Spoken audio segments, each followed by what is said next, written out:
वरदान में। अच्छा अच्छा हाँ तो ठीक है बाबा, वही से तो सबका हम कल्याण करत हैं।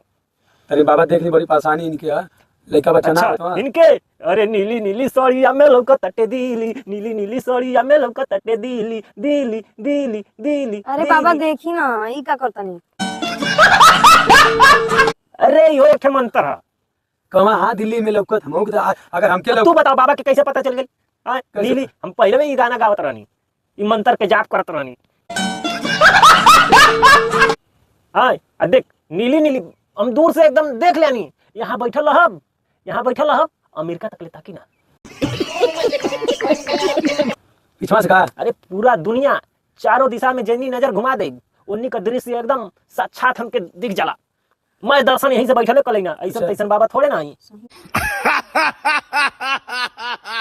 बड़ा नामी बाबा हमारी तब तो के इंडिया के नहीं हमके समस्या का हल निकल जाई। आ तू तनी बढ़िया से प्यार से बोला बाबा कि समस्या का हल खत्म हो जाए जल्दी से। ए बाबा तनी देखी ना कान में दांत से खोद रहे हो जी?